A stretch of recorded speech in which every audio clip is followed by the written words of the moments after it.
guys know it's a Saturday night here on Ticket Talk tonight. What is good? I want to welcome the new viewers. We have a lot of new followers, a lot of people that aren't aware of us. So we got to always welcome the new viewers. We are a show, Ticket Talk. We eat, we drink, we sleep tickets 24/7, 365. My thesis to the world of ticketing and the whole live event ecosystem is making it a little better each and every day between the primary and the secondary. And I'm a straight shooter. We call out the good, the bad, the ugly on all sides of ticketing. We don't take any sides. We tell it like it is, how we feel. A lot of people ask me that. I've noticed some of the new people that follow us. So if you guys want to come, we're hosting our first event at TicketCon 2026 in the Big Easy in New Orleans. And we're waiting for producer MCF. And there it is to get up that graphic. July 26, 2026. That kind of rhymes at the Contemporary Arts Center. It's a great venue in New Orleans. We're going to redefine, reimagine ticketing. And link is in my bio to learn more about TicketCon 2026 right before the old school conference. WTC doesn't conflict. We welcome everyone with the passion of live events and ticketing. Resellers, fans, promoters, managers, Randy Nichols. I don't care who's there. We're not going to turn anybody down like other conferences do. If you don't meet this status, this quote, if you're not cool enough, we welcome everybody. Everyone's welcome to come to TicketCon 26. Link is in my bio. Buy your tickets now. What else do we have going on? The TTAB. The Ticket Talk Association of Brokers is at work. I get emails daily. We get complaints from StubHub. We get complaints from Ticketmaster. We've been at work all weekend. Now, let me tell you guys something about the TTAB. If you don't know if you're on the right of a side of a situation with a marketplace like StubHub, don't bother emailing me and wasting my time. We get a lot of those messages too. So there's a lot of dumb people in ticketing. So make sure you're on the right side. You didn't get screwed. We want to help you resolve that situation. We want to take action for the fans, the resellers, any marketplace that does you wrong. That is why we created the T-Tab. And I want you guys to join it today. This is more personal. So DM me. We'll set up a call about the T-Tab.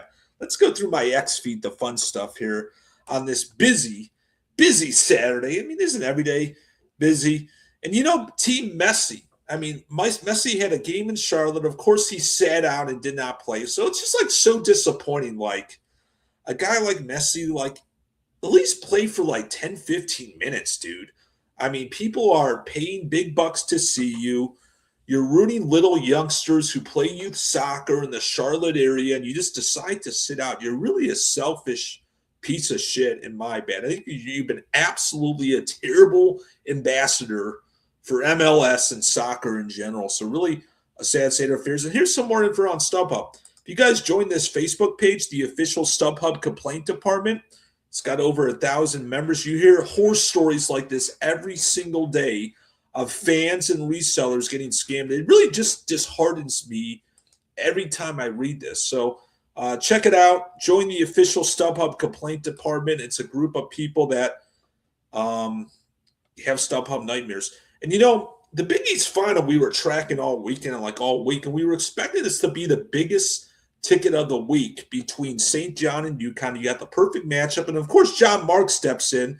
MCF tracks it hour by hour today, and of course it fell to a 156 get in. So it always is a pace to wait when Elevate and John Marks handle the ticketing distribution for an event. That's nothing new. Great for fans, though. We have to give credit.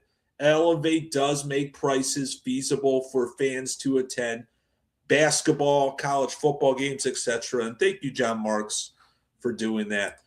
My Lord. And it's been a theme week of Live Nation and so forth. And I get people in NYC saying, look at this tattoo on the sidewalk, Live Nation. And of course, there's Fight the DOJ, Live Nation, Ticketmaster. Then obviously control the narrative this week, and we go into trial week 2. My Lord. And here's more of the Big East. And, Kid Rock, let's go back to this Kid Rock tweet. And this is just unbelievable when I saw this morning. So Kid Rock had the nerve to tweet, "Does anyone care about this but me, mother effers?" Let's make this a PG show here on Ticket Talk. Have been XX. I mean, he's just using derogatory language here, cutting down Live Nation. And the problem is, MCF, is that he is using Live Nation for his tour this spring, and he's charging $5,000 for select seating, and he's going to accuse Live Nation for those two idiots that talk shit by gouging fans on Slack while he is doing the same exact thing. It just amazes me that Kid Rock can be that stupid. I mean, it amazes me, and I told Michael Rapino about it, of how he lets Kid Rock do this tour when Kid Rock just badmouths his organization. So if I was Michael Rapino, I would cancel his tour this spring. The guy hasn't sold any tickets either. If we go through the manifest via Ben Meisel's new platform, look at all this primary supply. 12,000, 8,000, 14,000. I mean, he's got a lot to sell. And I think you just end up canceling the Kid Rock tour. It is just absolutely horrific. And if you look at industry folks, told me Brian Baker's no longer employed by Live Nation. He's one of the folks in the Slack that talk shit about gouging parking prices. And he's no longer with the company, according to a source. The other guy I don't know about, that Wine Hell, whatever the hell his name is. And, Zach Bryan talks a lot about hating brokers.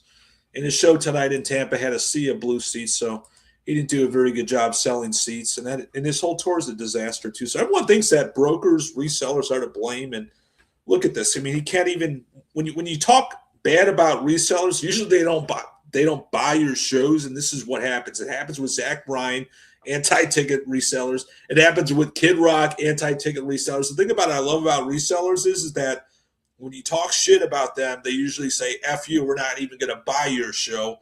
And this is what happens when you eliminate a secondary and you talk bad about brokers. So that is the X feed on this Saturday. A crazy weekend. So what do we got going ahead? We got the conference championships tomorrow. It's kind of been like a little disappointing in prices. Big East was supposed to be good.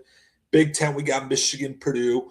But we have Selection Sunday tomorrow. And what we're going to do tomorrow on Ticket Talk Tonight is go over the first and second round matchups. It's going to be a buy now, pace to wait, producer MCF, for all the first round games. Obviously, we can't go into round 32 and predict hypotheticals, but we are going to do a special buy now, pace to wait for all the regions tomorrow after Selection Sunday, probably about 7:30, 8 o'clock or so. So stay tuned for our special show. Keith is here on Ticket Talk. He says, what's going on with this trial? What is not going on with this trial, Keith, with Live Nation and DOJ? And we're happy to recap it real quickly because it is a very complex case. I can only stay here on Ticket Talk Tonight all night and talk about it. But really, at a high level, what is going on in a Cliff Note version of the trial is that there's about 25 states that did not like the settlement the DOJ made with Live Nation earlier this week. So the DOJ said to Live Nation, you know what? Pay a $200 million fine. We'll sweep this under the rug and we'll be done. And you guys can go on with your life. You'll obviously give up a couple things with amphitheaters, a couple of dollars, only a 4-year contract with Ticketmaster. AXS venues can utilize Ticketmaster's versions of softwares, etc. So essentially, that would kind of keep things status quo. Live Nation, Ticketmaster would continue to dominate the first in market share. But what happened was 25 states said, you know what, we don't like this. We're not going to accept this payout from the DOJ as they would distribute that $200 million across the states. We want to obviously hear more. So basically the trial is resuming Monday, and it could go on for weeks. It could go on for months. It could go on for a couple of years. with appeals and so forth because the legal system here in the U.S. is extremely slow. What do I think is going to be the outcome? There's going to be a settlement. Maybe Live Nation gets their Louis Vuitton wallet and gives the DOJ a little bit more money, but I don't think much is going to happen. What really was bad is when Barack Obama back in 2010 let this merger happen. It's very tough to reverse something 16 years into the future when they own all the venues, they own the ticketing, they pay the most for acts. It's very tough for competitors to compete with Live Nation and Ticketmaster, which I've said all along. Pearl Jam tried to create their own ticket system. It failed. Many others have tried. It's failed. They just kind of own everything, and it's very tough to just like sweep that under the rug and so forth. Keith also says, how long is left for the industry for us brokers? That is a very good question. We are indefinitely under siege galore. The state of California wants to implement resale caps at 10%. I've been told that could happen within the next 3 to 6 months. If that does happen, that will definitely make a domino effect for other states to follow suit with the statute of a state of California. So that is just for concerts. Sports, there always will be a secondary and a primary market. Sports isn't going anywhere. But for concerts, just imagine having a 10% cap in the biggest state in the United States. It'll definitely be a short squeeze, and it'll be very tough to get outlier acts in the state of California. So I don't know how it's going to play out. Obviously, folks are lobbying against it, but we got plenty of issues in the secondary that's not making us look good, which I report on every day. I think the whole ecosystem is a complete train wreck right now between the primary and secondary. And until we somehow come all together, it's not going to get any better. It really is the worst I've seen it in the 20 plus years I've been in live events and ticketing across both sides. So I don't know.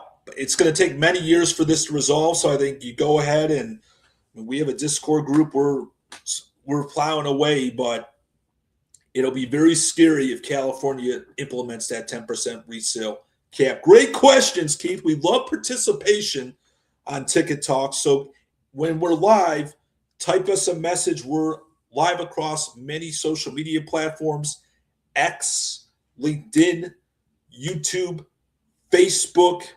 I think producer MCF has this on Twitch. You can obviously listen to us on replay on Spotify. Keith also says, I know people selling Maine tickets that has a cap and nothing is happening to them.